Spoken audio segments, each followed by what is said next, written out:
मी 24 YouTube channel fail केले म्हणजे 10 वर्षांमध्ये. 25व्या वेळी मग मी ते केलं जे मला येतं. रँडम व्हिडिओ शूट केला. त्याला व्ह्यूज आले 6 मिलियन की तुमच्या सोसायटीमध्ये खाली दोघांची भांडायला सुरू आहेत. हां. तुम्हाला 2 जण तीच स्टोरी सांगतात ते. एक पत्रकार सांगतोय आणि एक शेजारची बाई सांगते. सगळ्यात चांगली स्टोरी तुम्हाला ती शेजारची बाई सांगणार. सो स्टोरी टेलिंग करण्यासाठी कुठल्या गोष्टी इम्पॉर्टंट असतात की स्टोरी टेलिंगमध्ये ह्या गोष्टी पाहिजे सो त्या तुम्हाला कनेक्ट होतील लोकांशी. एक आमदाराची मुलगी असते, एक गरीब मुलगा असतो, दोघांची लव्ह स्टोरी असते, दोघं पळून जातात आणि शेवटी त्यांना मारलं जातं. इतकी सिंपल स्टोरी आहे. मग तुमची स्पर्धा कोणासोबत आहे, ते वरती नाचणाऱ्या पोरी आहेत, तुम्हाला फक्त ते स्वाईप अप करणारं बोट थांबवायचं. बटन स्क्रोल होते ते थांबवण्यासाठी कुठल्या कुठल्या गोष्टी मॅटर करतात. आता मी प्रत्येक वेळेस जर असं माझ्या रीलमध्ये येऊन म्हटलं की नमस्कार मी मनोज शिंगुस्ते, आज मी वडापावबद्दल बोलणार, तुम्ही मला स्वाईप अप करणार, तर त्याने कराडपर्यंत पाठलाग केला. डोक्यात होतं की म्हटलं आता अडवलं तर म्हटलं आज शिव्या घालणार. सातारा ते कराड जे 30 मिनिटं फाटली होती तो एक्सप्रेस वेगळा आहे. एक तर प्रत्येक सेलिब्रिटीला भेटायची संधी मिळते. आता राजकुमार रावला मी आयुष्यात पहिल्यांदा समोर प्रत्यक्ष पाहिलं, पण यामुळं मला आईचं एक स्वप्न पूर्ण करतात. फूड ब्लॉगरची लाईफ कशी असते. बिंग फूड ब्लॉगर मला विचाराल तर मी प्रामाणिकपणे सांगतो की मी बाहेर खूप कमी खातो. सो एका ब्रँड डीलसाठी किती चार्ज करतो. मी बारक्या आणि माझी बायको आमच्या तिघांमध्ये काही ना काही घडत असतं. तुम्ही जर पॉलिटिकल जोक केला फेसबुकला तुम्ही संपले. म्हणजे मला वाटतं की अशा काही गोष्टी तुम्ही खाल्ल्यात ना फुकटात ज्या मी विकत नसता येऊन खाल्ल्या. तुम्ही असं कधी केलं का की तुम्ही फिरायला गेलेत आणि मला आता फुकटचं खायचं किंवा मी ह्याला बोलतो की मी ब्लॉगर आहे, फूड ब्लॉगर, आणि मला तू फ्रीमध्ये जेवण दे. वडा हातात घेतात आणि म्हणतात की मला या वड्याचा गरमपणा जाणवतोय. हे कुठलं कौतुक आहे. हां. किंवा इतकी चांगली चकली मी आयुष्यात नाही घालली. म्हणजे तू फूड ब्लॉगिंग करतोय, तू इतकं चांगलं जेवण आयुष्यात पहिल्यांदाच खाल्लंय, तू 30-35 वर्ष केलं ना आयुष्यामध्ये. तर तुम्ही ऑडियन्सला मशीन का समजताय की मी जितकं एक्सप्रेस करू तितकं ऑडियन्सला ऑर्गाझम येईल. आज अशी कोणती गोष्ट की जी फूड ब्लॉगिंगमध्ये नाही आवडत. असं टेबल भरून जेवण हे करायचं. आणि मी आज इथं बसून 100 पाव खाल्ले, तुम्ही पण खाऊ शकता, इथं भेट द्या. की एखाद्या फूड ब्लॉगरने व्हिडिओ टाकला ना तर 1 लाख लोकांना विश्वास बसला पाहिजे की खरं मला गेलं पाहिजे. यूट्यूबचा एक फॉर्म्युला आहे ट्रिपल टी नावाचा, thumbnail title topic.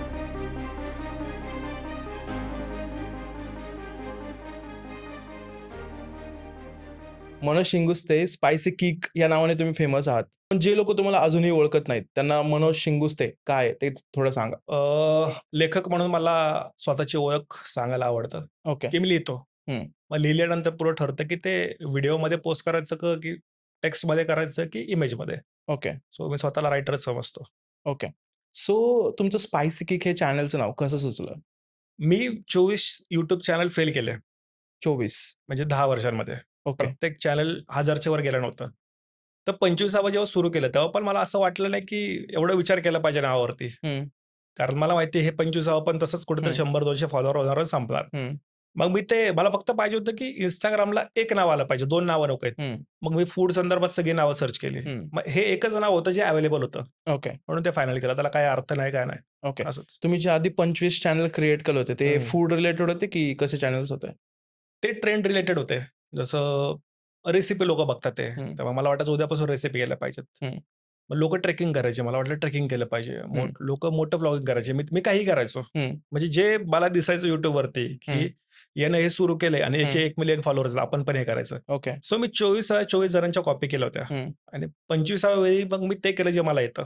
Okay. So अशी त्याची स्टोरी आहे. सो स्पायसी किक हे कसं स्टार्ट झालं तुमचं जेव्हा तुम्ही स्टार्ट केलं 25 channels is not a small thing. म्हणजे तुम्हाला 10 वर्षांमध्ये तुम्ही इतके चॅनल्स केले आणि जेव्हा हे चॅनल क्रिएट केलं तेव्हा ती जर्नी स्टार्ट कशी झाली ती.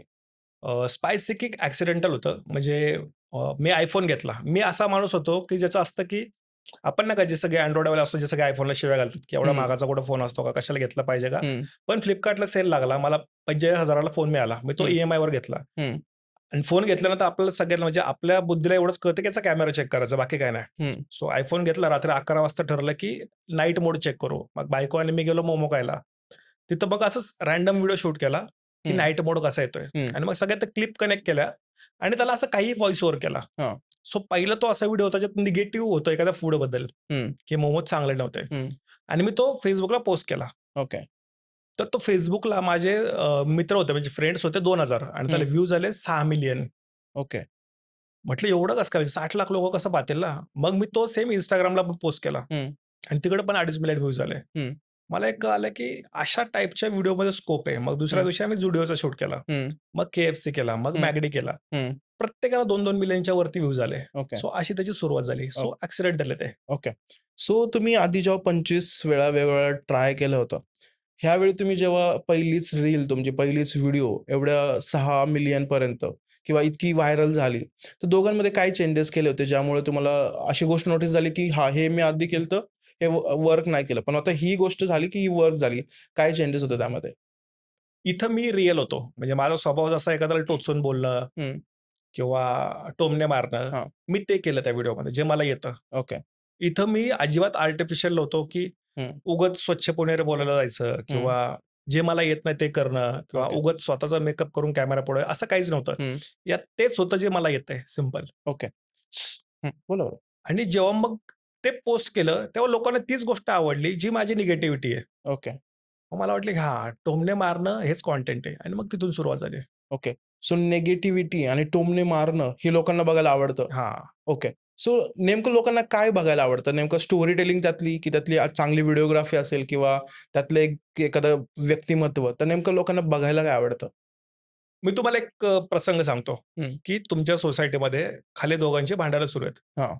तुम्हाला 2 जण तीच स्टोरी सांगतात आहे. हं. एक पत्रकार सांगतोय आणि एक शेजारची बाई सांगतेय. हं. सगळ्यात चांगली स्टोरी तुम्हाला ती शेजारची बाई सांगणार. ओके. कारण तिच्याकडे पुस्तकी स्वरूप नाही त्या घटनेचं. बरोबर. ती असं नाही सांगणार, की वार्ताहर पिंपरी हं. या ठिकाणी अशा-अशा वेळी अशी-अशी घटना घडली. ती काय म्हणणार, "अरे तुला माहिती आहे काय झालं?" हां. ते आलं, मग त्याने धरलं त्याला, मग त्याने त्याला मारलं, मग तो पण पळत आला. ही हं. झाली स्टोरी. हां. सो आपण माणूस म्हणून आपल्याला ही गोष्ट आवडते, हं.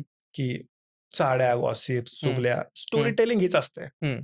ज्यावेळी आपण पूर्ण शिक्षण घेतलं, आपल्याला माकड टोपीवाला ससा कासवाची गोष्ट लक्षात का राहिली? कारण ते गॉसिप आहे. हां. एक ससा होता, मग एक हं. कासव होता. हं. मग तो ससा कासवाला चिडवायचा. हं. मग त्यांची शर्यत लागली. हे हं. गॉसिप्स आहेत. हां. हा फॉर्मॅट नाहीये, की हं. त्या काळी 1920 साली एक ससा होता. हां. तो इकडचा असं काही नव्हतं. हं. सो गॉसिप्स लोकांना आवडतात. म्हणजे गॉसिप्सचा पॅटर्न आवडतो गॉसिप्सचा. ओके. सो मी तोच कंटिन्यू केलाय. ओके. सो स्टोरी टेलिंग म्हणजे हे खूप इम्पोर्टंट आहे. जर हं. तुम्हाला Instagramवरती किंवा कुठेही तुम्हाला जर तुमचा कंटेंट लोकांपर्यंत पोहोचवायचा असेल, स्टोरी टेलिंग हे खूप महत्त्वाचं आहे. त्याच्यामुळेच लोकं तुमच्याशी रिलेट होतात आणि लोकं तुमचे व्हिडिओज बघतात. सो स्टोरी टेलिंग करण्यासाठी कुठल्या गोष्टी इम्पोर्टंट असतात, की स्टोरी टेलिंगमध्ये ह्या गोष्टी पाहिजे सो त्या तुम्हाला कनेक्ट होतील लोकांशी? पहिली गोष्ट आपण ऑडियन्स आहे. हं. ज्यावेळी तुम्ही क्रिएटर असताना त्याआधी तुम्ही ऑडियन्स आहे. हं. तुम्ही ती गोष्ट पाहणार का किंवा ऐकणार का? हं. इथून सुरुवात होते. हं. की जर मी हे वाक्य लिहिलंय, हे हं. वाक्य मला स्वतःला कसं वाटतं? इथून सुरुवात होते हं. पहिली. दुसरी गोष्ट व्हिज्युअलायझेशन खूप मॅटर करतं. हं. जसं तुम्ही कुठल्याही फिल्मची स्टोरी घेतली, तर हं. सगळ्या हिट जे सिनेमे आहेत, हं. प्रत्येकाची स्टोरी तुम्ही 5 वाक्यात सांगू शकता. ओके. जसं उदाहरण आपण घेऊ, हं. सैराटचं उदाहरण घेऊ, हं. की एक आमदाराची मुलगी असते, एक गरीब मुलगा असतो, दोघांची लव्ह स्टोरी असते, दोघं पळून जातात आणि शेवटी त्यांना मारलं जातं. हं. इतकी सिंपल स्टोरी आहे. हां. पिक्चर हिट आहे. ओके. याला जर तुम्ही कॉम्प्लिकेटेड करत गेलात ना, जी हं. स्टोरी तुम्हाला सांगताच येत नाहीये, हं. ती फ्लॉप असते. ओके. इतकं सिंपल आहे. जसं आपण म्हणतो, "यार पिक्चर बघितला पण काय कळालंच नाही." हं. अरे पहिलं 2 तास काय चाललंय हेच समजलं नाही. हं. अरे नुसतं फायटिंगच होतं. हा इश्यू आहे. ओके. सो जे सिंपल आहे, जे सोपं आहे, ती चांगली स्टोरी आहे. इतकं सिंपल आहे. So story okay. टेलिंगचे हे 2 माध्यमं झाली व्हिज्युअलाइज करणं. व्हिज्युअलाइज केल्यानंतर एक गोष्ट असते, की हं. त्याला सोपं ठेवा. हं. त्याला तुम्ही कॉम्प्लिकेटेड करायला गेलं ना, हं. की नाही आपण हे पण करू, आपण असं पण करू, आपण हं. याच्यावर काहीच गरज नाहीये. ओके. एकतर तुम्ही सोशल मीडियावरती कंटेंट टाकताय. हां. थिएटर नाहीये, की लोकं 2 तास असं बसून तुम्हाला बघणारच आहेत, काही झालं तर. त्यांचे हात-पाय राइट. बांधलेले आहे. हं. इथं तुम्हाला 1 सेकंदात लोकं स्वाईप अप करतात. हां. मग तुमची स्पर्धा कोणासोबत आहे? ते वरती नाचणाऱ्या पोरी आहेत, जोक हं. सांगणारे पोरं आहेत, स्लो हं. मोशनमध्ये चालणारे लोकं आहेत. हं. त्यांच्या खाली तुम्ही येताय. हां. मग त्यांच्यामधून तुम्हाला का लोकं बघतील? ओके. तुम्हाला तो तुम्हाला फक्त ते स्वाईप अप करणारं बोट थांबवायचं आहे. हां. ही झाली स्टोरी टेलिंग. ओके. मग यासाठी पहिले 3 सेकंद महत्त्वाचे किंवा हं. लोकं शेवटपर्यंत का बघतील हं. हे महत्त्वाचं आहे. सो हे सगळं व्हिज्युअलाइज करणं हं. म्हणजे story telling. Okay. So content viral होण्यासाठी किंवा जास्त लोकांपर्यंत ते बटन स्क्रोल होते ते थांबवण्यासाठी कुठल्या-कुठल्या गोष्टी मॅटर करतात? जसं तुम्ही बोलले स्टोरी टेलिंग. त्या व्यतिरिक्त अजून कोणत्या गोष्टी असतात? एक तुमची फेस व्हॅल्यू असते. हं. बऱ्याचदा असं होतं, की एखाद्याची व्हिडिओ आपण यासाठी पाहतो, की तुम्हाला तो माणूस माहिती आहे. हं. मग आपण पूर्ण कंटेंट पाहतो त्याचं. हं. दुसरी गोष्ट असते तुमचा हुक किती स्ट्राँग आहे. हं. आता मी प्रत्येक वेळी जर असं माझ्या रीलमध्ये येऊन म्हटलं, की "नमस्कार, मी मनोज शिंगुस्ते. आज मी वडापावबद्दल बोलणार." तुम्ही मला स्वाईप अप करणार. हं. पण तीच जर पहिली क्लिप आहे, मी असा वडापाव खातोय आणि कुणाकडे तर रागानं बघतोय, तर पुढच्याला वाटतं, की चाललंय काय नेमकं? मला हं. समजून घ्यायचं. हा रागानं का बघतोय पुढं? ओके. मग 3 सेकंद तो पुढं सरकणार. हं. किंवा मी आणि बायको वडापाव खायला चाललोय. आणि बायको माझ्याकडे असं रागानं बघतेय. लोकांना प्रश्न पडला, की ही का रागानं बघते याच्याकडं? हं. हे झाले तुमचे hooks. Got it. So content आणि स्टोरी टेलिंगमध्ये हेच आहे, की प्रश्न निर्माण झाले पाहिजेत, ओके. की पुढं काय? हं. आणि हे असं का घडतंय? ओके. या 2च गोष्टी आहेत. हं. आणि तिसरं असतं जर तुम्हाला असं एकदम पर्टिक्युलर फॉर्म्युला पाहिजे, हं. तर कंटेंट रिलेटेबल पाहिजे. ओके. रिलेटेबल म्हणजे काय असतं, की प्रत्येक वेळी गरजेचं नाही फूड ब्लॉगमध्ये तुमच्या खिशात हजारांना पैसे आहेत आणि हं. तुम्ही खायला गेलाय. हं. कधीतरी आर्थिक इश्यू पण असतो तुमच्याकडं. हं. कधीतरी अशी अवस्था येते, की तुमच्याकडे एक चांगला शर्ट नाही म्हणून तुम्ही प्लॅन कॅन्सल करता. हं. सो हे जे आपल्या आयुष्यातले प्रॉब्लेम आहेत, हेच प्रत्येकाच्या आयुष्यातले. ते ओके. फक्त लोकांना रिलेट झाले पाहिजेत. ओके. आणि ते झाले की कंटेंट चालतंच. ओके. जेव्हा तू 25 चॅनल बनवलेस हं, आणि कुठलं चॅनल सक्सेसफुल झालं नाही आणि हे चॅनल तुझं स्टार्टपासून इनिशियली हं. ते चॅनल ग्रो व्हायला लागलं. सो फीलिंग कशी असते? एक तू डिमोटिव्हेटेड होतास आणि सडनली एक चॅनल असं झालं आणि ते बूममध्ये गेलं डायरेक्टली. ते फीलिंग काय होती? अ, काय होतं आपण ना अ, असं काहीतरी शोधत असतो सगळीकडं हं. आणि आपल्याला अचानक सापडलं ना, तर आपल्याला पहिली भीती असते, की आता हे नाही हरवलं पाहिजे. हं. सो सेम तसंच झालं, की आता मग पहिले 6 महिने आमचे असेच गेले, की हे जे चाललंय नाही संपलं नाही पाहिजे. हं. हे टिकवायचं आपल्याला. हं. म्हणजे जे मिलियनमध्ये व्ह्यूज येतात ना, आपल्याला हे टिकवायचे. हं. सो मागचं 1 वर्ष आम्ही त्यावरतीच एफर्ट्स घेतले. ओके. मग आमची स्वतःची ॲक्टिंग असेल, स्क्रिप्टिंग असेल, हं. आमचं दिसणं असेल हं. किंवा ऑडियन्सचे एनालिटिक्स चेक करणं, की हं. आपल्याला कोण बघतंय. हां. लहान मुलं बघतात आहे, मोठी माणसं बघतात आहे. मग हं. त्या जोक्सची क्वालिटी तिथपर्यंत आणणं. हं. मग ती कमी जास्त दोन्ही असते. ओके. सो या सगळ्या गोष्टी जेव्हा तुम्ही बॅलन्स करता, तेव्हा तुम्हाला एकच कळतं, की आता तुम्ही क्रिएटर म्हणून जबाबदारी आलेली आहे. ओके. सो आता ती जबाबदारी झाली आहे. जेव्हा तुम्ही क्रिएटर बनता, आता हं. जसं तुला 12,00,000 तुझे सबस्क्रायबर्स आहेत. असं रस्त्यावरती जाताना असे लोकं ओळखीचे भेटतात का? असा एखादा वियर्ड एक्सपिरियन्स झालाय? फॅन भेटला किंवा असं काय? वियर्ड तर नाहीत, पण चांगले भरपूर आहेत. हं. 99% चांगले असतात. एक वियर्ड आला होता, की आम्ही कोल्हापूरला चाललो होतो. हं. तेव्हा साताऱ्याला एकानं हात केला. हं. आता माझं इतकं लक्ष नसेल किंवा मी बघितलं नाही. तर त्याने कराडपर्यंत पाठलाग केला. आता सिरियसली? तिथून तिथपर्यंत जाईपर्यंत माझ्या डोक्यात एकच की आपण कटबीट मारला होता का याला काय? हं. हं. सो तेच डोक्यात होतं, की म्हटलं आता अडवलं तर म्हटलं आज शिव्या घालणार. हं. पण तिथं गेलो त्यांनी थांबवलं. त्याच्या गाडीमध्ये 5-6 मुलं होती, लहान मुलं. सगळ्यांनी मी थांबून फोटो काढले. हं. पण सातारा ते कराड हं. जे 30 मिनिटं फाटली होती तो एक्सप्रेस वेगळा आहे. ओके. म्हणजे त्यांनी सिरियसली तुम्हाला पाठलाग केला आणि हां, गाडी थांबवली तिथं थांबवले. आणि तुम्ही तुमच्या मनात वेगळंच, की "अरे, हा काय कटबीट मारलाय." हां, आता हायवेला म्हटलं आपल्या डोक्यात पहिला प्रश्न कोण तुमच्या मागे पाठलाग करतं? तुमच्या हां. डोक्यात काय असतं, की आपण याला हां. कट मारला होता, काय बोललो होतो हं. का? हेच असतं पहिलं किंवा ओके. इंडिकेटर न देता आपण टर्न हं, घेतला हं, होता हं. का? तेच सुरू होतं. आणि एखादा चांगला एक्सपिरियन्स? चांगले खूप आहेत. हं. चांगले म्हणजे एक तर प्रत्येक सेलिब्रिटीला भेटायची संधी मिळते, बोलायची मिळते. हं. हा सगळ्यात चांगला एक्सपिरियन्स. दुसरा असा, की ज्यावेळी मी हॉस्पिटलला जातो किंवा कुठल्याही कामात जातो ना, तर ऑलमोस्ट लोकं ओळखतात आता. हं. तर तिथं जी ट्रीटमेंट मिळते, कदाचित हा गैरफायदा म्हणता येईल प्रसिद्धीचा, पण ती ट्रीटमेंट आवडते कायमच. हं. त्यानंतर असं की अशी-अशी लोकं भेटतात आणि ती इतकी मोठी जसं कोण सर्जन असतं, कोण डॉक्टर असतं, कोण हं. मोठमोठे कंपन्यांचे मालक, हं. की माझी बायको तुमचे व्हिडिओ बघते, माझा मुलगा तुम्हाला बघतो. सो ते फिलिंग एक वेगळं हं. असतं. असं वाटतं की या लोकांना आपण आयुष्यात कधी किमान यांनी विचारलं पण नसतं, पण आज हं. विचारतात आहे. सो हे हं. फिलिंग चांगलं आहे. ओके. जसं तू आता बोललास, की हं, सेलिब्रिटीजला भेटायला हं. भेटतं. जेव्हा तुम्ही क्रिएटर्सचं मीटिंग असतं, तेव्हा तुम्ही भेटता, की कसं ते प्रोसेस कशी असते? एक तर फिल्मचे प्रमोशन असतात, ओके. अवॉर्ड शोज असतात हं. किंवा बऱ्याचदा असं होतं की एखाद्या ब्रँडसाठी पण आम्ही एकत्र काम केलेलं असतं, ओके. की ब्रँडचं मत आहे की एक सेलिब्रिटी फेस, एक इन्फ्लुएन्सर फेस दोघांमध्ये मिळून कंटेंट करायचा. सो हं. अशा बऱ्याचशा सुरू असते ओके. वर्षभर. सो तू कंटेंट क्रिएटर आहे आणि कधी सेलिब्रिटीसोबत काम करताना स्ट्रगल आलंय, की दे आर गुड ॲक्टर्स. आपण स्टार्ट केलंय व्लॉगिंग, बट समवेअर आपण ॲक्टर नसतो. सो तर कधी तसा असं एक्सपिरियन्स दरवेळी आलाय? प्रत्येक वेळी होतं. हां. म्हणजे राजकुमार रावच्या शूटला आम्ही गेलो हं. आणि माझ्यासोबत अजून 4 इन्फ्लुएन्सर होते. हं. प्रत्येकाला अर्धा-अर्धा तास दिला होता त्यांनी, म्हणजे हं. मॅक्सिमम 30 मिनिटं. हं. आणि स्क्रिप्ट मोठी होती तशी ती पाहायला हां. गेले तर. हं. आणि आता राजकुमार रावला मी आयुष्यात पहिल्यांदाच समोर प्रत्यक्ष पाहिलं. हं. मला 2 मिनिटं असं वाटलं, की मी स्क्रिप्ट जी लिहिली आहे ना, ती कॉम्प्लिकेटेड आहे. हं. यांना समजवायची कशी? कारण त्याचे शेवटची दोन्ही वाक्य मराठीमध्ये होते. म्हटलं हं. यांना मराठी समजतात इथून सुरुवात. हं. तर त्यांना ते समजवायची म्हणजे मी असं स्क्रिप्ट दिली, त्या माणसाला अशी पाहिली, म्हटलं सुरू करतोय आणि एका टेकमध्ये हं. त्यांनी पूर्ण ते केलं. तेव्हा मला आयुष्यात असं वाटलं, की आपण जे स्वतःला स्टार म्हणतो ना हं. किंवा लोकं आपल्याला म्हणत असतील ना, आपण काहीच नाही यांच्यापुढं. हं. यांचं पाठांतर, यांचं वाचन, हं. यांचं ते वाक्य समजून घेण्याचा जो पॅटर्न आहे ना, हं. तो पण खतरनाक असतो. ओके. म्हणजे यांना फक्त वाक्य बघून कळतं, की याला काय सांगायचं आणि मला काय बोलायचं. ओके. हा एक एक्सपिरियन्स आहे. दुसरा अशोक सराफांचा सेम एक्सपिरियन्स. हं. आम्ही गेलो होतो शूटला. हं. तर ते म्हटले, "काय करायचंय?" मी म्हटलं, "असं-असं शूट असणार आहे, हे करायचंय." मग मी म्हटलं, "त्यांना वाक्य सांगू का?"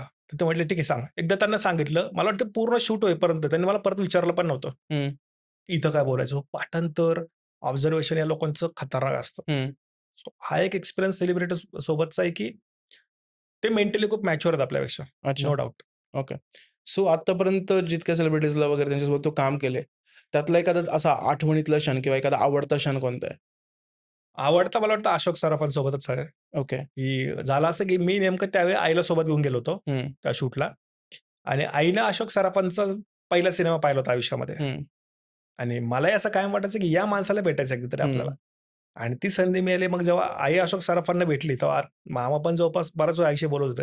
मला वाटतं हा एक सगळ्यात भारी मोमेंट होता, की मी मी काही करतोय, मी रील्स करतोय, फूड व्लॉग्स करतोय, पण यामुळं मला आईचं एक स्वप्न पूर्ण करता आलं. सो हं. हा एक मोठा. बाकी भरपूर सेलिब्रिटीजला भेटलोय, पण तो एक ओके. मोमेंट हं, हं, लक्षात हं. राहण्यासारखा आहे. सो तू जेव्हा सांगितलं स्टार्टला, की जेव्हा मी पहिल्या व्हिडिओपासून मला व्हिडिओजला व्ह्यू यायला लागले. हं. पण असा कधी प्रसंग आलाय, की अचानक व्हिडिओला व्ह्यूज येतात आणि मध्येच व्ह्यू यायला कमी झाले किंवा व्ह्यूजच येत नाही. तेव्हा तू कधी असा विचार केलाय, की आता हे मला नाही करायचं किंवा हे माझ्याकडनं होत नाही, असं कधी झालंय? व्ह्यूज नाही आले, की प्रत्येक वेळी चूक तुमची असते आणि तुम्हाला माहिती असते. हं, म्हणजे आपण पेड प्रमोशन ज्यावेळी ब्रँडचे करतो, त्यावेळी हं, आपल्याला माहीत असते, की ब्रँड हे सगळं आपल्या अंगावरती टाकते हं, किंवा हेच बोलायचं आणि माझ्या ऑडियन्सला हे नाही ऐकायचं. हं, तरी पण आपण पैशांसाठी करतो, तेव्हा क्लिअर जाणवतं, की हा व्हिडिओ फ्लॉप आहे. हं, पण एक फॉर्मॅट माझ्या डोक्यात क्लिअर आहे, हं, की ऑडियन्सला काय पाहिजे किंवा हं, मी जर ऑडियन्स तर मला काय पाहिजे. हं, मी 1 मिनिटं एखाद्याचा व्हिडिओ का हं, बघणार मलाही माहिती असतं. हं, कारण मी पण दिवसभर रील्सच बघत असतो. सो मला माहिती आहे, की हं, मी या रीलवरती का थांबतो, हे हं, शेअर का केलं हं, किंवा यात मला काय आवडलं. सो हं. सेम तेच रिपीट करायचं. पण असे मोमेंट अजून तरी नाही आले. 2 वर्ष होत आली, ओके. की सलग व्हिडिओज फ्लॉप गेलेले आहेत असं नाही होत. अच्छा. आणि जर गेले असतील तर माझ्या चुकीनं. ओके. सो फूड ब्लॉगरची लाईफ कशी असते? असं बघायला तर आम्हाला खूप भारी वाटतं, की जिथं जाईल तिथं आपल्याला जे पाहिजे ते डिश खाऊ शकतो.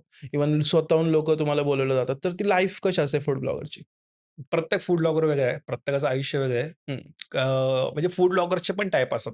काही ओके. जण फक्त स्ट्रीट फूड करतात, काही जण हं, फक्त एक्झॉटिक फूड करतात, हं, काही जण फक्त 5 स्टारमध्ये इंटरेस्टेड, काही जण हं, रिसॉर्टमध्ये आहेत. हं. बट सगळ्यांचा एव्हरेज जर पकडला, ही गोष्ट सुरुवातीचे 3 महिने मॅटर करते, की तुम्हाला खायला काय मिळतंय. ओके.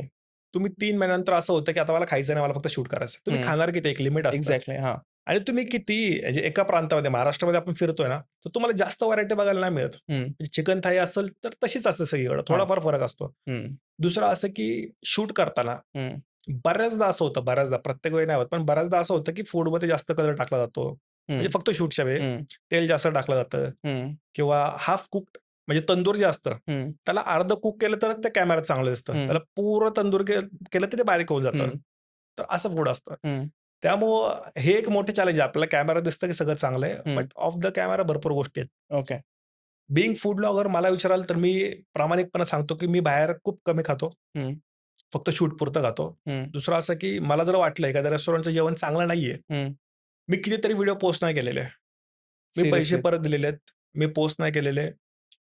मला असं जरी वाटलं, की एखाद्या रेस्टॉरंटने मला जेवण चांगलं दिलं, मी खाल्लंय, मला आवडलंय, मी व्हिडिओ पोस्ट केलाय. पण मला जर कमेंटमध्ये शिव्या पडल्या ना, की तू सांगितलं म्हणून आम्ही गेलो होतो, हं. तर पुढच्या वेळी मी त्यांचे व्हिडिओ नाही केलेले आहे. ओके. आणि अशी मोठी-मोठी नावं पण आहेत रेस्टॉरंटची. हं, प्लस असंही होतं, की बऱ्याचदा, की इन्फ्लुएन्सरला जेवण चांगलं मिळतं कारण शूट करायचं आहे. हं, पण ज्यावेळी बाकीची लोकं जातात, तेव्हा चांगलं मिळत नाही. सो हं, असे रिव्ह्यूज पण मी ऐकून व्हिडिओ डिलीट केलेले आहेत. हं. सो असं कधी होतं, की थोडे जास्त पैसे घे, पण हे करून दे असं? होतं प्रत्येक वेळी होतं. हं, मला वाटतं फूड फेस्टिव्हलला असं होतं, सेलिब्रिटी शेफ आलं की असं होतं हां. किंवा नवीन लॉन्चिंगला असं होतं. हं. पण मी लॉन्चिंगचा एकही व्हिडिओ आत्तापर्यंत केलेला नाही. माझं म्हणणं असतं, की 1 महिना जाऊ द्या, आपण नंतर शूट करूयात. ओके. कारण मला असं वाटतं, की मी 5,00,000 10,00,000 लोकांना जी गोष्ट सांगतोय, ती थोडी तरी खरी पाहिजे. राइट. सो एका ब्रँड डीलसाठी किती चार्ज करतो तो? डिपेंड करतं ट्रॅव्हल. हं, जर मी पी-सी-एम-सीमध्ये शूट करतो, तर ऑफकोर्स तुमची ₹4,000-5,000 ट्रॅव्हल कमी होतं. हं, दुसरं मला शूट काय करायचंय? जर मी 5 स्टार हॉटेल शूट करतोय, हं. तर मी त्या iPhoneला नाही करू शकत. हां. पण बऱ्याच ब्रँडचं असं म्हणणं असतं किंवा नवीन स्टार्टअपचं असं मत असतं, की दादा मी ₹2,00,000 कर्ज घेऊन हं, एक मेस सुरू केली किंवा हे सुरू केलं, तर मला मदत करा. हं. तिथं अगदी आम्ही 5,000-10,000 त पण काम केलेलं आहे. ओके. आणि जिथं आम्हाला वाटतं, की एखादं 5 स्टार हॉटेल आहे, यांची कॅपॅसिटी आहे, मग त्यांनी किती निगोशिएट करू द्या, आम्ही मजबूत पैसे मागतो. किती असतं? मॅक्सिमम अमाउंट किती होती आत्तापर्यंतची? आत्तापर्यंतची मॅक्स मला वाटतं मी एका मोबाईल ब्रँडची केलेली ₹1,50,000 च्या आसपास. ओके. हां आणि सो याच्यापेक्षा पण हं. जास्त पैसे घेतलेले आहेत, पण ते पॉलिटिकल गेम आहे. ओके. सो फूड ब्लॉगरला दुसऱ्या ब्रँडचे पण जसं तू बोललास मोबाईल्स ॲड केलेली, असे पण ब्रँड डील्स भेटतात? प्रत्येक फूड ब्लॉगरला नाही मिळत, पण मी पॅटर्न असा ठेवलाय, की हं, मी, बारक्या आणि माझी बायको हं. आमच्या तिघांमध्ये काही ना काही घडत असतं. हां. जी स्टोरी असते आमच्या तिघांमध्ये असते. हं, मी आता फूड ब्लॉगर होतो. हं, आता मी सगळंच करतोय हं. In short. ओके. मग आता लाईफस्टाईलमध्ये जेव्हा आपण म्हणतो, की लाईफस्टाईल ब्लॉगर आहे. मग हां. यात फूडही येतं, ट्रॅव्हलही येतं, हं, रिसॉर्ट्सही येतात, मंदिरही येतात. कारण काय होतं ना, हं, मी फूडला स्टिक राहिलो ना, हं. तर मला ट्रॅव्हल नाही करता येत. ओके. आणि मला महाराष्ट्र दाखवायचं आहे. मला हं. मंदिरं दाखवायची आहेत, किल्ले दाखवायचे आहेत. ओके. सो आपण कधी-कधी बघतो, की म्हणजे एक स्टँडर्ड बनलेलं आहे, की YouTubeवरती तुम्ही एकच निश पकडा आणि हं. एकाच कंटेंटवरती तुम्ही काम करा. कारण तुमचं ऑडियन्स जे जमा होतं, त्या स्पेसिफिक कंटेंटसाठी जमा होतं. सो ते कसं वर्क करतं तुझ्या कंटेंटमध्ये? माझा ऑडियन्स फक्त स्टोरीसाठी येतो. ओके. Story telling. त्यांना स्टोरीशी देणे-घेणे. त्यांना मी फूड दाखवतोय, हं. त्यांना मी स्किट्स करतोय. हां, आम्ही कधी-कधी फक्त जोक्स पण करतो हां, बेसिक्स. कधी-कधी आम्ही घरातल्या रेसिपीज पण दाखवतो. हां. कधी-कधी मी मला लग्नाला जायला लय आवडतं. मग मी हं. लग्नातलं फूड पण दाखवतो. ओके, सो प्रत्येक गोष्ट जेव्हा तुम्ही व्लॉगर असाल त्यावेळी तुम्ही तुमचं आयुष्यच दाखवता. ओके. सो बेसिक आमचं आयुष्य, त्यातले छोटे-मोठे किस्से हं. हेच कंटेंट आहे. याच्यामध्ये फूड आम्ही मॅक्सिमम का तर मला पर्सनली फूड आवडतं. ओके. सो तू आतापर्यंत जेवढं एक्सप्लोर केलंय, हं. तर त्यातलं सगळ्यात बेस्ट प्लेस कोणतं? जिथं तू सगळ्यांना सांगशील, की इथं जाऊन खा, हे बेस्ट प्लेस आहे तुम्ही खेड जेवणासाठी? शॉपवरला कुठल्याही रेस्टॉरंटला जा. मी सगळ्यांची नावं सांगतो तुम्हाला. एक शेतकरी वाडा चांगला आहे, जगदंब चांगलं आहे. शेजारी शौर्यवाड्याची आता एक ब्रँच सुरू झाली, ती पण चांगली आहे. हं, मागं कुडजेमध्ये प्रथमेश चांगलं आहे. हं, शेजारी भवानीवाडा चांगलं आहे. रिव्हर ऑन द एज चांगलं आहे. इथं कुठेही जातो मी. हं, स्पेशली तुम्हाला जर नॉन आवडतं तर. हं. सगळे बेस्ट आहेत. ओके. आणि महाराष्ट्रामध्ये? महाराष्ट्रामध्ये तसं स्पेसिफिक माझी चव बघता म्हणजे मला कमी तिखट आवडतं. मला कोल्हापूरचं फूड जास्त आवडतं. ओके. असं स्पेसिफिक कोणतं रेस्टॉरंट नाहीये म्हणजे? प्रत्येकाची चव प्रत्येक वेगळी असते. त्यामुळं हं. सांगणं अवघड आहे. ओके, बट तसं अगदीच स्पेसिफिक सांगायचं तर माझ्यासाठी फेव्हरेट जगदंबा आहे आत्तापर्यंतचा. ओके. सो आपण बघतो, की तू Instaवरती पण पोस्ट करतोय, Facebookवरती पण हो. करतोय आणि YouTubeवरती करतोय. तर तिघांमधलं ऑडियन्समध्ये काय फरक पडतो? Facebookचा ऑडियन्स हा 40च्या पुढचा आहे भरपूर. हां. दुसरं असं की Facebookच्या ऑडियन्सला तुम्ही जर हं, थोडेसे मॅच्युअर जोक टाकले, हं. तर तुम्ही 1,500-2,000 शिव्या खाणार लाईनना. ओके. त्यांना इतक्या लेव्हलचं जोक्स कळत नाहीत. हं, त्यांना ट्रेंडमधले जोक कळत नाही. तिथे तुम्ही पॉलिटिकल जोक करू शकत नाही. तुम्ही जर हं, पॉलिटिकल जोक केला Facebookला, तुम्ही हं, संपले. हं, Instagramचा ऑडियन्स असा आहे ना, जो खूप मॅच्युअर आहे. हं, भले पोरं 18, 20, 30 वर्षांची असतील, हं, पण त्यांना तुम्ही कुठल्याही लेव्हलचा हं, कसाही जोक टाका, ते जोक हं, म्हणूनच घेणार. हं. तुमचं सगळ्यात जास्त ट्रोलिंग Facebookला होतं. हां. YouTubeचा ऑडियन्स असा आहे ना, जो तुम्हाला फॅमिली समजतो. हं, ज्यांना वाटतं, की मी कमेंट करतोय, म्हणजे हा माणूस मला ओळखतो. मला हं. याच्याशी बोलायचं आहे. मला सांगायचं, की याने व्हिडिओमध्ये काय केलं, हे मला आवडलं, हे नाही आवडलं. ओके. सो तिन्ही प्रकारचा ऑडियन्स वेगळा आहे. हं. यातला सगळ्यात खतरनाक ऑडियन्स हा Instagramचा आहे, जो Instagramचं. तुमचं आयुष्य बदलू शकतो. ओके. आणि YouTubeच्या कंटेंटमध्ये मी जसं बघतो, की YouTubeच्या तुला जास्त सबस्क्रायबर आहेत. हं. तर कधी-कधी आपल्याला असं बघायला मिळतं, की YouTube is like my family. हां. Instaवरती ते तसं बघायला मिळत नाही. पण तुझं उलटं आहे. हो. तसं का? मला Instagramला पण एकतर सुरुवातीला इथून आहे, की मला बघणारे लहान मुलं खूप आहेत. हं. म्हणजे 15 वर्षापासून ते 20 वर्षापर्यंतची मुलं खूप जास्त ओके. आहेत. मग माझी इच्छा असते, की लोकांनी हेडफोन घालून माझं कंटेंट नाही बघितलं तरी चालेल. हं, लाउड स्पीकरला बघितलं पाहिजे. हं, मग ते त्या लेव्हलला थोडंसं खाली आणलेलं आहे. त्यात हं. तुम्हाला एखादा बालिश जोक पण ऐकायला मिळतो. आणि मला ओके. वाटतं, की ठीक आहे याचा पण ऑडियन्स आहे. हं, प्रत्येकानेच मॅच्युअर अडल्ट कंटेंट केलं हं, पाहिजे असं काही नाहीये. हं, सो एक तर तो प्लस पॉइंट आहे. दुसरं असं, की मी कॉन्ट्रोव्हर्सी हं, कंटेंटमध्ये टाळतो. हं, की कंटेंटमध्ये एखाद्याला पॉइंट आउट करणं किंवा हं, एखाद्याला टोचून बोलणं. हं. त्यामुळे पण बऱ्याचदा असं होतं, की लोकं मला शिव्या घालत नाही. हां. त्यामुळे असं की Instagramला एक तशी ती फॅमिली क्रिएट झालेली आहे. हं. ओके. जसं तू बोललास, की Facebookवरती तुमचा जर कंटेंट चुकला किंवा पॉलिटिकल काहीतरी हं. तुमच्याकडनं गेलं तर खूप शिव्या भेटतात. असं कुठलं फेज आलाय का, की खूप ट्रोलिंग झालंय, रोस्टिंग झालंय? 4थ्याच व्हिडिओला झालेलं. आम्ही साताऱ्याला चाललेलो हां, ठोसेघरचा दरावा बघायला हां. आणि त्यावेळी अमित ठाकरेंचं काहीतरी हं, टोलचं सुरू होतं. हं, तेव्हा मी ते वाक्य वापरलेलं, की "आपण ठाकरे नाही, आपल्याला टोल भरायला लागणार." हं, तसं ते वाक्य पॉझिटिव्ह होतं, हं, की "आपण तेवढे पॉवरफुल नाही, आपल्याला टोल हं, भरायला लागणार." हं, मला इतक्या शिव्या पडल्या होत्या. हं. म्हणजे आयुष्यात ही शिवी असते हे पण पहिल्यांदाच वाचलं मी. सो ओके, इतक्या शिव्या पडल्या तेव्हापासून ठरवलं, की पॉलिटिकल काहीच घ्यायचं नाही. ओके, मग ते सकारात्मक असो, कसंही असो, नाही ओके. घ्यायचं. सो तुझा कंटेंट सगळीकडे पोस्ट होतो हो. Facebook, YouTube आणि Instagramवरती. तर सगळ्यांचं अल्गोरिदम कसं वर्क करतं? मोस्टली Insta आणि YouTube. YouTubeचं अल्गोरिदम वॉच टाईमवरती काम करतं. हं, जर व्हिडिओ पूर्ण पाहिला, तर तो हं. चांगला असो, वाईट असो, कसाही असो, तो व्हायरल होतो. हां. आणि Instaचं कसं आहे, तुम्हाला सुरुवातीचे 3 सेकंद कॅच करायचे आहेत. हं, कारण Instaला तुमची रील जी जाते ना, हं. ती स्वाईप अपमधनं ऍक्सिडेंटली दिसते. हं. इन्स्टाला तुमच्याकडे सर्च ऑप्शन नाहीये, की हां. तुम्ही एखाद्याचं नाव सर्च करताय, कंटेंट सर्च करताय, त्याचे हां. चॅनल असा प्रकार नाहीये. हं. इकडे जे येतं ते फीडमध्ये येतं. ओके. YouTubeला असं नाही. YouTubeला जर तुम्ही एखाद्याची व्हिडिओ पाहिला किंवा एक जरी व्हिडिओ पूर्ण पाहिला, तर त्याचे 4 व्हिडिओ तुम्हाला सजेशनमध्ये दिसतात. हां. तर मग YouTubeला काय होतं ना, की मला जर माझ्या एका व्हिडिओला 1,00,000 व्ह्यूज आले, तर तोच व्हिडिओ अजून 4 जणांना 4,00,000 व्ह्यू आणून देतो. ओके. सिंपल. हा फरक आहे दोन्हीमध्ये. हं. सो असं कुठलं एखादं ब्रँड डील झालंय का, की तू नाकारलंय आणि नंतर तुला वाटलं, की अरे मी उगाच नाकारलं कारण असं एका बिअरच्या ब्रँडचं झालं मागच्या वर्षी. हं. त्यांनी आम्हाला चांगली ऑफर दिली होती. ₹9,00,000 3 व्हिडिओचे. ओके. मग हा आकडा इतका मोठा आहे, की म्हटलं सगळं सॉल्व्ह होईल आपल्या आयुष्यातलं. हां. पण घरी आलो बायकोला सांगितलं. बायको म्हटली, की हं. एवढी लोकं बघतात ते, लहान पोरं बघतात ते. हं. एखाद्या 10-11 वर्षाच्या पोरानं जर बिअर पिलीच तुमचं बघून, हं. तर काय? म्हटलं ते पण आहे. दोघा-तिघांचं आयुष्य खराब करत अर्थ नाही. हं. हं. सो रिजेक्ट केलं. हं. पण नंतर आठवडाभर डोक्यात हेच चाललेलं, की ₹9,00,000 गेले. हं. सो तो एक रिग्रेट होता. ओके. सो तुम्हाला फुकटचं खायला आवडतं का? आवडतं 100%. हं. म्हणजे मला वाटतं, की अशा काही गोष्टी मी खाल्ल्यात ना फुकटात, ज्या मी हं. विकत नसता घेऊन खाल्ल्या. जसं हं. आवाकाडो पाणीपुरी नसते खाल्ली. हं. अवाकाडो पाणीपुरी? हां, आवाकाडो पाणीपुरी त्यात पण 8 फ्लेवर होते. त्या पाणीपुरीची किंमत काहीतरी ₹630. औंधमध्ये एक मॉल आहे तिकडे हं. मिळते. हं. त्यानंतर एक फोंडे मिसळ का फाउंडो मिसळ काहीतरी म्हणतात ती मिळते. ती पण हं. ₹630 ला होती. हं. ती पण मी नसते खाल्ली विकत घेऊन. ओके. एक बनाना लीफ सुरमई खाल्लेली मी, हं. जिची प्राईस ₹500-550 एका पीसची होती. हं. सो अशा भरपूर गोष्टी मी आयुष्यात खाल्ल्यात, की ज्या मी हं. कधीच विकत नसत्या घेतल्या. ओके. अशा काही पबमध्ये पार्ट्या मी अटेंड केल्यात, हं. ज्यांची एंट्री फीज 5, 5,500, ₹7,000 आहेत. हं. फक्त एंट्रीच्या. हं. त्या नसतं जमल्या मला करायला आयुष्यात. ओके. तो फायदा झालेला 100% फुकटाचा. सो तुम्ही असं कधी केलंय का, की तुम्ही फिरायला गेलेत आणि मला आता फुकटचं खायचंय किंवा मी ह्याला बोलतो, की मी ब्लॉगर आहे, फूड हां. ब्लॉगर आणि मला तू फ्रीमध्ये जेवण दे? नाही तसं नाही केलं मी कधीच. उलट मी खाल्लं की प्रत्येक म्हणतो, की मग जेवणाचे तरी पैसे घ्या. म्हणजे आम्ही हं. रिसॉर्टला पण गेलो ना कधी, हं. ते पैसे घेत नाहीत. ओके. मी प्रत्येक वेळी म्हणतो, की तुम्ही किमान जेवणाचे तरी घ्या. हं. कारण असं नाही ना, की हं. माझा काही इश्यू आहे. मी पैसे कमवतो तर द्यायला काय हरकत नाही. किमान हं. खाण्याचे पैसे तरी दिले पाहिजेत. हं. वडा हातात घेतात हं. आणि म्हणतात, की मला या वड्याचा गरमपणा जाणवतोय. हे हां. कुठलं कौतुक आहे? हां. किंवा इतकी खुसखुशीत पुरी हां. खुसखुशीतच असते म्हणून तर खातो. हां. किंवा इतकी चांगली चकली मी आयुष्यात नाही खाल्ली. म्हणजे तू फूड ब्लॉगिंग करतोय. हं. तू इतकं चांगलं जेवण आयुष्यात पहिल्यांदाच खाल्लंय. तू 30-35 वर्ष केलं का आयुष्यामध्ये? हां. म्हणजे तू जेव्हा कॅमेरा लावला तेव्हाच तुला जेवण आवडलं. ओके. सो मला वाटतं, की इतकं ओव्हर कौतुक नाही झालं पाहिजे फूडचं. हं. तुम्ही त्याला तुम्ही असं जज करा, हं. की कोशिंबीर अशी असायला पाहिजे आणि ही त्या लेव्हलची आहे. हं. इथपर्यंत ठीक आहे. पण ही कोशिंबीर खाल्ल्यानंतर स्वर्ग सुख प्राप्त झालं मला हे नाही पटत. हां. म्हणजे इतकं पण फूड हे नसतं. जेवण ही दिवसातली आपली 3 वेळेची गरज आहे हां. आणि ती गरज आहे. हं. फूड म्हणजे असं नाही, की तुम्ही तिथं आनंद घ्यायला घुसलाय त्यामध्ये हं. आणि तुमच्या डोळ्यातून फार पाणी-बिणी येतंय. मला हे नाही पटत. सो तुम्ही असं स्पेसिफिक कोणाला टार्गेट करून बोलताय, की कोण असं करतं? मला वाटतं ऑलमोस्ट सगळे असंच करतात फूड. ज्यावेळी आपण एखाद्याला बघतो ना, की एखादा थाळीचा रिव्ह्यू चाललाय, हे हां. सगळं हेच सुरू असतं. ओके. सो माझं मत आहे, की बी रिअल. तुम्हाला आवडलं तुम्ही सांगा, की छान आहे किंवा त्या हं. थाळीमधली सगळ्यात चांगली गोष्ट काय आवडली तुम्ही ती सांगू शकता. हं. मला भाताचा मऊपणा जाणवतोय. हे कुठलं वाक्य आहे?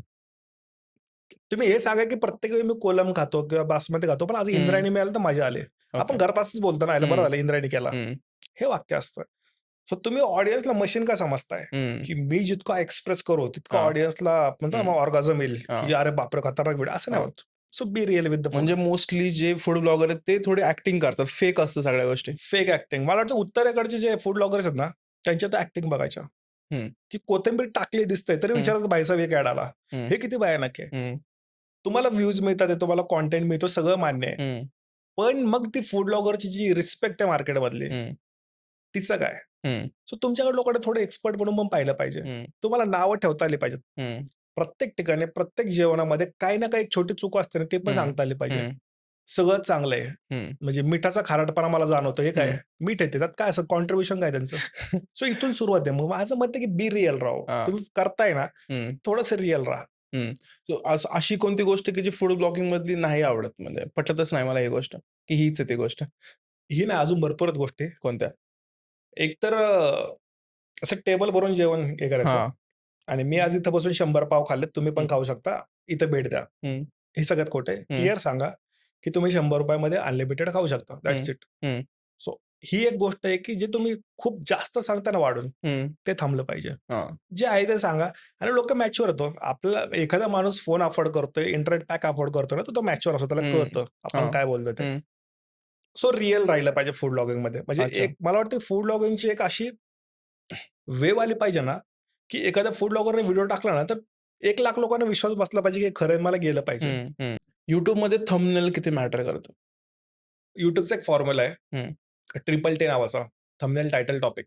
ओके. या प्रत्येकाची इक्वल व्हॅल्यू आहे. हं, थंबनेल, टायटल आणि टॉपिक हे डोक्यात ठेवा. हं, थंबनेल ही गोष्ट आहे, की जी जर एक्सप्लोरमध्ये आलं तर लोकं क्लिक करतील. हं, पण प्रत्येक वेळी ते एक्सप्लोरमध्ये येत नाही. हं, यासाठी पाहिजे तुमचं टायटल हं, आणि टायटलसाठी पाहिजे टॉपिक. हं, तुम्ही कुठल्या विषयावरती व्हिडिओ करताय, हं, त्याचं टायटल काय आहे? यानंतर तुमचं थंबनेल डिसाईड होतं. हं, तुम्ही टायटल लिहिलंय, की 10 पुशअप कशा मारायच्या? हं, तेच थंबनेलवरती लिहिलंय 10 पुशअप कशा मारायचा? काहीच हं, अर्थ नाही त्या गोष्टीला. हं.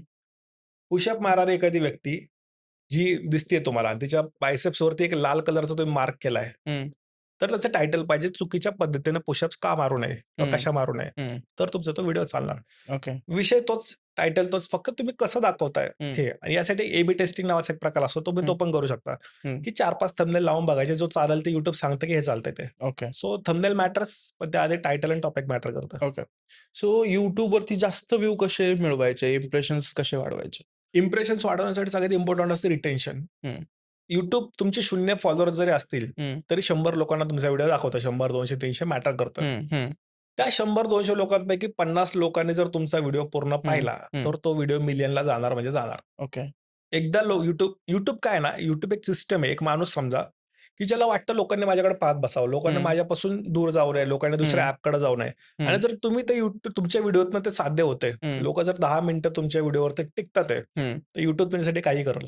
ओके, तुम्ही इमॅजिन करू शकत नाही इतके इम्प्रेशन्स तुम्हाला ते देईल. ओके. ज्यावेळी तुमचा व्हिडिओ 1 मिलियनला जातो ना, हं, त्याची impressions 20 million, 25 million, 50 million, 100 million असतात. हं. तेव्हा कुठे 1 मिलियन व्ह्यूज येतात. So okay. YouTube सगळं करतं तुमचं. हं, YouTube नाही, प्रत्येक सोशल मीडिया माध्यम हं. करतं.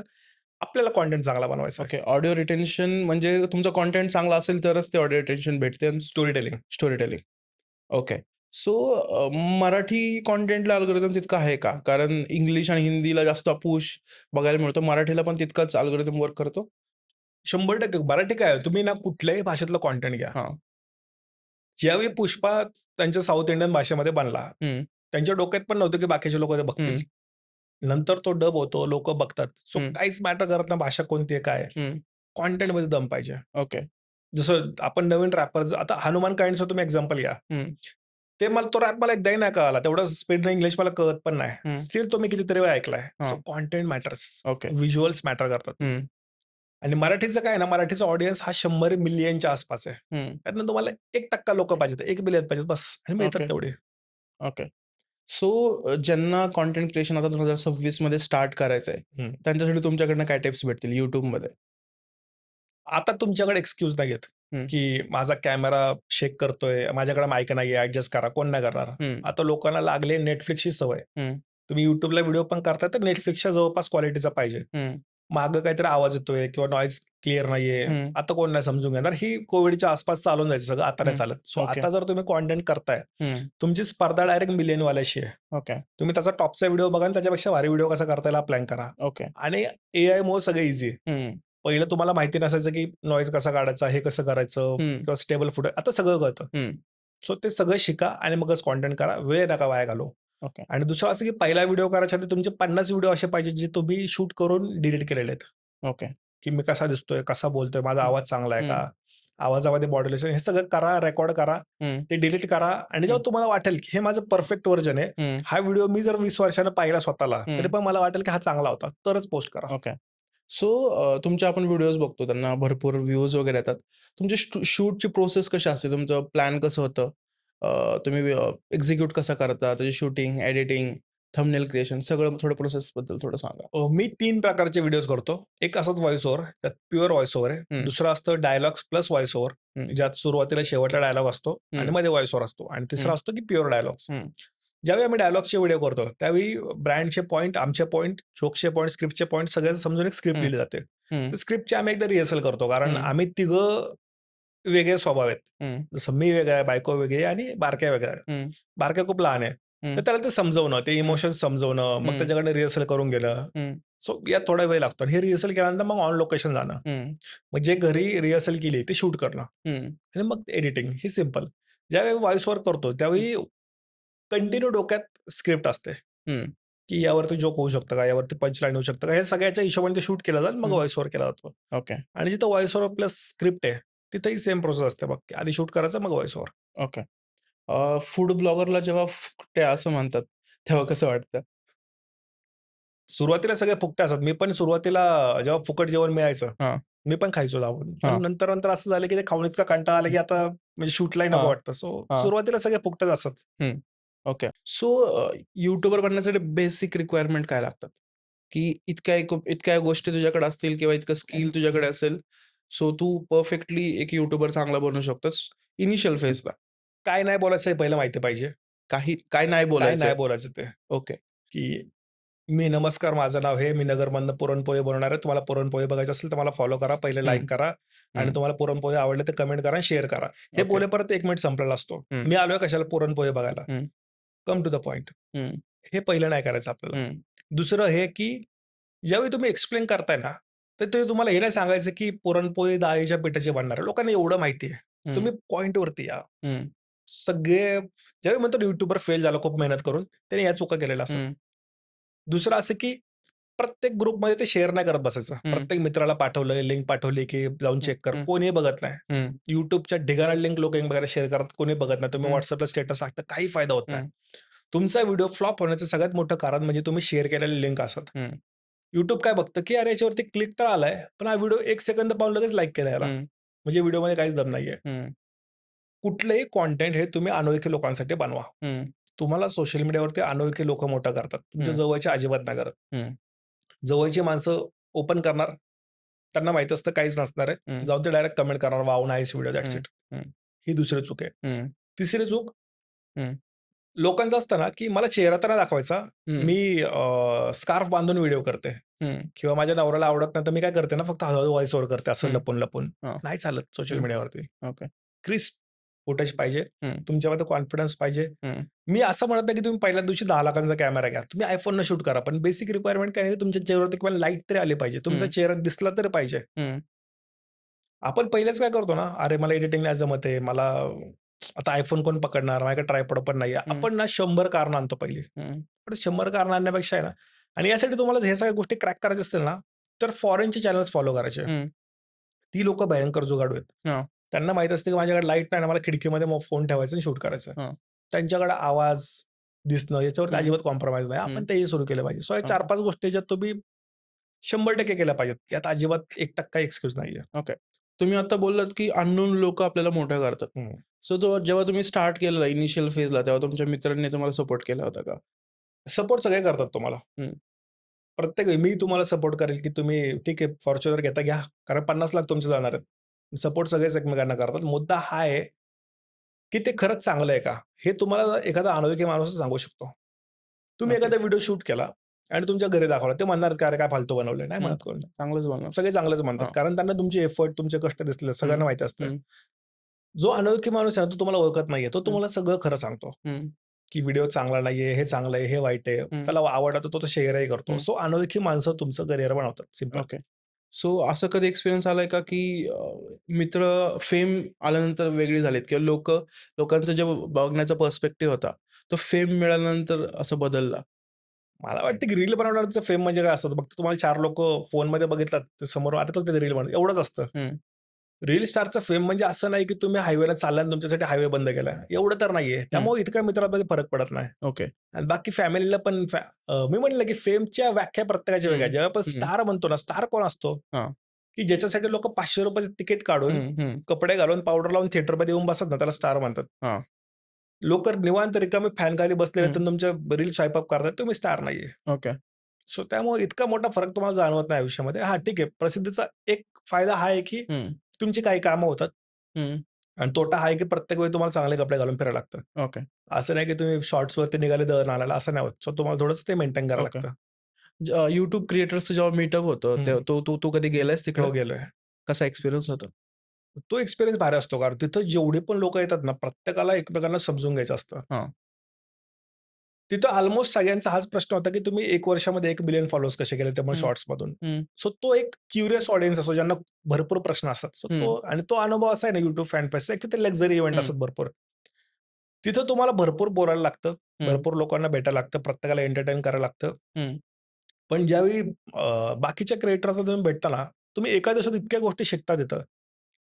म्हणजे जर उत्तरेकडचे आपण काही युट्यूबर पाहिले, हं, तर त्यांचे पर्सनल बॉडीगार्ड्स आहेत, त्यांच्याकडे लक्झरी गाड्या आहेत, हं, त्यांचे स्वतःचे मेकअप मॅन सोबत फिरतात. म्हणजे हं, ऑफकोर्स मराठी युट्यूबर सोबत पण मेकअप मॅन असतात.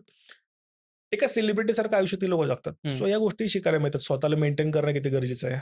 मी जेवढे पण मोठ्या युट्यूबर्सला भेटलोय, सगळेजण स्वतःला मेंटेन करणं, त्यांचं डाएट, फूड, त्यांच्यासोबतचे मॅनेजर, हं. लक्झरी आयुष्य आहे त्या लोकांचं. ओके. मराठी युट्यूबर्स आणि उत्तरेकडचे युट्यूबर्स दोघांमध्ये काय बेसिक फरक पाहायला मिळाला तुला तेव्हा तिथे? प्रसिद्धीची भूक आपल्यामध्ये कमी आहे. त्यांच्यामध्ये ओके, खूप आहे. ओके. त्यांना म्हणजे उत्तरेकडचं कोणतंही माझे मित्र पण भरपूर आहेत. त्यांना भरपूर काम करायचं, त्यांना भरपूर पैसा कमवायचा. त्यांच्यात माहिती नाही कुठली भूक आहे, पण खूप आहे. हं, त्यांना स्टार बनायचं आहे. हं, आणि मराठीमध्ये असं आहे, की कदाचित आपल्या महाराष्ट्रामध्ये तो रिस्पेक्ट अजून क्रिएटर्सना नाहीये, हं, की किंवा असला तरी पण लोकं मागणं नावच ठेवतात. त्यामुळे लोकं इतकं ओपन अप होत नाहीत त्या गोष्टींमध्ये. हं, लोकं इन्व्हेस्टमेंट घेऊन उतरत नाहीये. हं, जसं मराठीमध्ये असे खूप कमी क्रिएटर असतील, ज्यांनी ₹1-2 करोड रुपयाचं बजेट लावून एखादी वेब सीरीज केली. पण हं, हिंदीमध्ये खूप कॉमन आहे सगळं. हं, हिंदीमध्ये सॉन्ग्स असतील, हं, रॅप सॉन्ग असतील, वेब सीरीज असतील, हे खूप कॉमन झालंय. हं, स्वतःला मेंटेन करणं. मराठीमध्ये अजून नाहीये. हं. कदाचित वेळ जाईल, पण होईल भविष्यात ते पण. ओके. पण हे असं काय आहे? म्हणजे आपणच आपल्या जे लोकं चाललेत पुढे त्यांना आपण का तितका रिस्पेक्ट देत नाही? का असं मराठीमध्ये पाहायला मिळतं आपल्याला? कदाचित स्वभाव असेल, हं, कदाचित आपण प्रत्येकाला लो एफर्ट कंटेंट समजतो. हं, म्हणजे एखादा ॲक्चुअली हं, मदत करून एक एफर्ट घेऊन शूट करतो. हं, आपलं असं हे काय आहे? हे तर साधं काम मी पण करेल. हं. हा एक स्वभाव असतो. ओके. दुसरं असं की मराठीमध्ये काय होतं ना, हं, आपण प्रांतांमध्ये खूप वाटून घेतलं स्वतःला. हं. आमचा पश्चिम महाराष्ट्र, आमच्याकडचे क्रिएटर असे, आमचा हां. मराठवाडा आमचे असे, आमच्या हं, कोकणातले क्रिएटर्स असे. हं, हिंदीमध्ये असं नसतं. हं, दिल्लीचा क्रिएटर तो दिल्लीचा असतो. हरियाणाचा, पंजाबीचा पंजाबी असतो. हं, मराठीमध्ये असं नाही. तुम्हाला हं, ऐकायला भेटेल कोकणातले क्रिएटर्स, हं, मराठवाड्यातले क्रिएटर्स, हं, नगरचे क्रिएटर्स, हं, पुण्यातले क्रिएटर्स. हं, सो आपणच एकत्र नाही तर काय अपेक्षा करणार आपण सगळ्यांकडनं? हं, बरं पुण्यात पण असं आहे की तुम्ही पी-सी-एम-सीतले क्रिएटर तर तुम्हाला पुण्यातले नाही समजत. तुम्ही कमेंट वाचले असतील. हं, इथून हं, सुरुवात आहे. सो आपण प्रत्येक सेक्टरमध्ये वाटून टाकलेलं आहे. हं, आपल्याकडं फूड ब्लॉगरला एक वेगळा रिस्पेक्ट आहे. कॉमेडीवाल्यांना वेगळा रिस्पेक्ट आहे. टेकवाल्यांना वेगळा रिस्पेक्ट आहे. सो हा एक इश्यू आहे की आपल्याला वाटायची सवय लागली आहे. त्यामुळे पण हं, ती एक कम्युनिटी कधी बनलेलीच नाहीये. हं, यूट्यूबर स्वतःना यूट्यूबर वेगळे समजतात. त्यांची एक वेगळीच हं, स्टाईल आहे. हं, Instagramवाले स्वतःला वेगळं समजतात. हं, स्लो मोशन व्हिडिओवाले वेगळे समजतात. सो हं. प्रत्येकाने व्यक्तीला वाटून घेतलेलं आहे. ओके. सो यूट्यूबर्स आणि रील स्टार काय फरक पडतो? दोघं पण कंटेंट क्रिएट करतात. त्यांना जास्त रिस्पेक्ट आहे, ह्यांना रिस्पेक्ट कमी आहे. रील स्टार लोकांना ब्रँड डील्स कमी पैशात भेटतात, यूट्यूबर्सला जास्त पैशात भेटतात. का असं बघायला भेटतं? YouTubeचे जर लाँग फॉर्मॅट व्हिडिओ पाहिलं आपण, तर हं, त्यात लोकांचं जे कनेक्शन असतं हं, क्रिएटरसोबतचं ते खूप स्ट्राँग असतं. हां, जसं आपण राजपाल यादवला एखाद्या फिल्ममध्ये 5-10 मिनिटंच बघतो. बट स्टिल मोठ्या स्क्रीनवरती 5 मिनिटं बघितले की तो रिस्पेक्ट वेगळा असतो. हं, ज्याला तुम्ही आडव्या स्क्रीनवरती पाहता ना, त्याचा एक वेगळा रिस्पेक्ट असतो. हं, आणि ज्याला तुम्ही उभ्या स्क्रीनवरती पाहता, हं, तो तुमच्याकडे ॲक्सिडेंटला आलेला असतो स्वाईप अप करून. हं, त्याला एक वेगळा रिस्पेक्ट असतो. ते हं, सायकॉलॉजी आहे. हं, ॲक्चुअली असं अजिबात नाहीये की फक्त जे लाँग व्हिडिओ करतात त्यांचेच एफर्ट जास्त आहेत, त्यांनी हं. शॉर्ट असं अजिबात नाहीये. ओके. कितीतरी क्रिएटर्स असे आहेत ना, ज्यांची तुम्ही रील्स जर पाहिल्या, त्याची प्रोडक्शन क्वालिटी चांगल्या फिल्मच्या लेव्हलची आहे. सो हं. असंही असतंच की. ओके. सो हा पर्स्पेक्टिव्ह आहे फक्त. कारण ते TikTokचं रील झाल्यामुळं कदाचित अजून लोकं त्याच झोनमध्ये आहेत. पण अच्छा. भविष्यात असं नाही होणार. हं, जसं आपण बाकीचे देश पाहिले, चायना, दुबईचं पाहिलं, हं, यांचं कंटेंटचं हं, पाहिलं, तर त्यांची प्रोडक्शन क्वालिटी हं, ही टॉप नॉच आहे. हं, त्यांच्याकडं आज व्हर्टिकल व्हिडिओजला म्हणजे ज्याला आपण व्हर्टिकल ड्रामा म्हणतो, त्याचे स्पेसिफिक हजार-हजार करोड रुपयांचे व्हॅल्युएशन झालेले आहेत त्या कंपन्यांचे. हं, जसे रील शॉट नावाची कंपनी आहे. हं, ज्यांनी 1-1 मिनिटांच्या वेब सीरीज केलेल्या आहेत. म्हणजे 100 मिनिटांची जर वेब सीरीज असेल, तर हं, ती 1-1 मिनिटांच्या पार्टमध्ये केलेली आहे आणि त्या भयानक व्हायरल होतात. हं. सो काही देश खूप पुढे गेले त्या गोष्टींमधनं. आपण चाललोय, थोडा वेळ झालेला. ओके. YouTube फॅन फेस्टिव्हल थोडं थोडं फॅसिनेटिंग वाटतं बघण्यासाठी. हं. तिथं नेमकं काय होतं? कसे क्रिएटर्स येतात? तिथं एखादा तुझा आठवणीतला क्षण किंवा एखादा किस्सा सांग मला त्यातला? YouTube फॅन बेसला एकतर इन्व्हाईट ओन्ली प्रकार असतो. हं, तुम्हाला आमंत्रित केलं जातं. त्यात क्रिएटर्सला वेगळं आमंत्रित केलं जातं आणि बाकी युट्यूबर्सला. हं, इथं मोठ्या जे क्रिएटर्स आहेत किंवा ज्यांच्याकडे काहीतरी सांगायला आहे, अशा हं, लोकांना तिथं स्टेज मिळतो. तिथं हं, अपॉर्च्युनिटी असते आणि बाकी भरपूर सारे इव्हेंट असतात हं. आणि फूड वगैरे फ्री असतं. ओके. सो एवढाच तो प्रकार असतो. जसं आपला महिलांचा बचत ग्रुप असतो, सेम तसा एक प्रकार असतो मोठ्या लेव्हलला. ओके. सो ते तुम्हाला यायचं स्टेजवरती आणि तुम्हाला फक्त लोकांना बोलायचंय. हां, हे प्रत्येकाला नाही मिळत. हं, हे काही युट्यूबर्सला तुम्हाला ती अपॉर्च्युनिटी मिळते हं. आणि बाकीच्या युट्यूबर्सला फक्त अटेंड करता येतं. ओके. म्हणजे सपोज आता फॅन फेस्टिव्हल तर एक मराठी क्रिएटर्सचा ग्रुप येतो हो, आणि त्यातले स्पेसिफिक लोकांना स्टेजवर जाऊन द्यायची एक्झॅक्टली. यामध्ये हे पूर्ण महाराष्ट्रापुरतं असतं की पूर्ण इंडियाचं? कसं इंडियाचं असतं? असतं पूर्ण. पूर्ण इंडियाचं. पूर्ण इंडियाचं असतं. त्यामध्ये किती क्रिएटर्स येतात एका वेळी? भरपूर असतात. मागच्या वेळी 2,500-3,000 तर लोकं होते. 2,500-3,000 त्यात पण भरपूर टाइप आहेत. फॅन फेस्ट एक वेगळा प्रकार आहे हं. आणि क्रिएटर कलेक्टिव्ह नावाचा एक वेगळा प्रकार आहे. ओके. क्रिएटर कलेक्टिव्ह हा फक्त पुण्यापुरता किंवा मुंबईपुरता लिमिटेड जो आत्ता हं, झाला हं, हयात हॉटेलला. हं, इथं 2 किंवा 3 क्रिएटर असतात, जे तुम्हाला सांगतात YouTubeचे नवीन-नवीन फंक्शन्स काय आहेत, फीचर्स काय आहेत, कसे हं, वापरायचे हे. हं, हा एक वेगळा प्रकार असतो. हा पण तेवढाच हं, लॅविश असतो आणि फॅन फेस्ट वेगळा असतो, जिथे हं. तुम्ही YouTubeर्सला किंवा सेलिब्रिटीजना भेटू शकता. ओके. असं. अशी कोणती गोष्ट YouTubeबद्दल जी नॉर्मली लोकांना माहीत नाहीये, की ही एक हायडन गोष्ट जी केली तर मे बी लोकांना फायदा होईल? बोलता आलं पाहिजे. खतरनाक बोलता आलं पाहिजे. रिलेटेड टू अल्गोरिदम और एनी रिलेटेड टू सेटिंग्ज और एनिथिंग. एनीथिंग? जसं नितीश राजपूत मगाशी हं, मी म्हटलं 40 मिनिटं लोकं त्या माणसाला ऐकतात. हं, 40 मिनिटं तो बोलतो, 40 मिनिटं लोकं त्याची स्टोरी ऐकतात. हं, सो YouTubeवरती बोलता आलं पाहिजे. हं, बोलणं सगळ्यात मोठं स्किल आहे. हं, कारण YouTubeमध्ये तुम्ही सिनेमा बनवत नाही, वेब सीरीज बनवत नाहीये. ज्यावेळी हं, तुम्ही वेब सीरीज करता किंवा हं, स्किट्स करता, तुमच्याकडे 5 कॅरेक्टर, 10 कॅरेक्टर आहेत, गोष्टी आहेत, म्युझिक आहे, घटना आहेत, ज्या सगळ्या दाखवून तुम्ही एंगेजिंग कंटेंट करता. हं, YouTubeला आपण एवढं कळत नाही. YouTubeला एक माईक असतो, एक कॅमेरा असतो आणि एक क्रिएटर असतो. हं. तुम्हाला बोलता आलं पाहिजे. हं, आणि तुम्हाला तुमची स्टोरी सांगता आली पाहिजे. ओके. यातून इमोशन्स तयार झाले पाहिजेत. हं, एकतर लोकांना हसता आलं पाहिजे, लोकं रडली पाहिजेत, लोकांना एक्साइटमेंट वाटली पाहिजे, लोकांना असं वाटलं पाहिजे, की मी माझे 10 मिनिटं काहीतरी फायद्यात घालवले. हां, एवढाच एक फॉर्म्युला आहे YouTubeचा. बाकी वेगळं काहीच नाही यामध्ये. Okay. So posting timing matter करतं का? कधी-कधी आपलं बोललं होतं, की संध्याकाळी 6 वाजताच पोस्ट कर, तुझा व्हिडिओ व्हायरल होईल. 6 वाजून 6 मिनिटाला पोस्ट कर. हे मॅटर करतं? हे नाही मॅटर करत. हं, आधी करायचं. पण आता नवीन जे अल्गोरिथम्स आहेत, त्यामध्ये ते मॅटर नाही करत. हं, काही फरक पडतो. अगदी 1-2% फरक पडतो. म्हणजे मी तुम्हाला फरक सांगतो कसा असतो, हं, की तुमच्याकडे 10 फॉलोअर्स आहेत. हं, तर YouTube कसं काम करतं, तुम्ही व्हिडिओ टाकला, तर 10 पैकी 2 फॉलोअर्सला तुमचा व्हिडिओ दिसतो. सगळ्यांना नाही दिसत. हं, जर त्या 2 फॉलोअर्सने रिएक्ट केलं, हं, काही लाईक केलं, कमेंट केलं, शेअर केलं किंवा व्हिडिओ पूर्ण बघितला, तर अजून 2 लोकांना दिसतं. हं, सिंपल. हं, मग ज्यावेळी तुम्ही ऑड टायमिंग्स म्हणता ना, इथे ती 2 लोकं ॲक्टिव्ह पाहिजेत. हं, जर 10 लोकं ॲक्टिव्हच नसतील, तर दाखवणार कोणाला YouTube? हं. म्हणून तो फरक पडतो. ओके. सो इथून सुरुवात आहे. पण रात्री 2-3 वाजता कोण अपलोड नाही करत. हं, आणि काही क्रिएटर्स असे ज्यांनी रात्री 2 वाजता जरी अपलोड केलं, जसं TVFनं पंचायत वेब सीरीज रात्री 12 वाजता अपलोड केलेली. हं, स्टिल ती व्हायरल झालीच की. हं. सो जे बघायचे ते चालतं, जे नाही बघायचं ते नाही चालत. सो कंटेंट कोणताही असू द्या, तुमचा कंटेंट जर चांगला असेल, येस. टाईम मॅटर नाही करत. तुमचा कंटेंट चांगला असेल, तर तो व्हायरल तो होतोच. कधी ना कधी व्हायरल होतो. ओके. सो आता तू अल्मोस्ट 12 लाख तुझे सबस्क्रायबर आहेत. तुला असं वाटतं का, की मी माझ्या बेस्टला आलोय, की तुला अजून गोष्टी अचीव्ह करायच्या? तुझं बेस्ट व्हर्जन तू काय बघतो? पुढच्या माझं हे लाईफचं गोल आहे. मला याच्या पुढे जरी नाही गेलं तरी चालेल, असं काय? फॉलोअर्सचा आकडा तर माझ्यासाठी गोल नाहीये. हं, माझ्यासाठी कंटेंट गोल आहे, की मी जर आता कंटेंट शूट केलं या वयात, माझ्या या वयामध्ये हं, आणि मी जर म्हातारा झालो, कदाचित 70-75 वयाचा जगलो, तर मला असं वाटलं पाहिजे, की ते अजून भारी नाही. हे माझं बेस्ट व्हर्जन होतं त्या काळाचं, हं, की हे मस्त केलंय मी. हे म्हणजे स्वतःचं कौतुक करता आलं पाहिजे. हं, नेहमी काय होतं ना, आपण आपलं जुनं कंटेंट बघतो किंवा फोटो बघतो, आपल्याला वाटतं, "अरे काय दिसायचो मी असा?" हं, हे नाही वाटलं पाहिजे. सो माझ्या डोक्यात आहे, की मराठीमध्ये सगळ्यात चांगल्या क्वालिटीचं कंटेंट आपल्याकडनं गेलं पाहिजे. ज्यामध्ये साउंड प्रोडक्शन चांगलं आहे, हं, व्हिडिओ चांगले आहेत, स्क्रिप्ट हं, चांगली आहे हं, आणि ते कंटेंट बाहेरच्या भाषिक लोकांना पाहिलं पाहिजे. सो हं. माझी ती इच्छा आहे. ओके.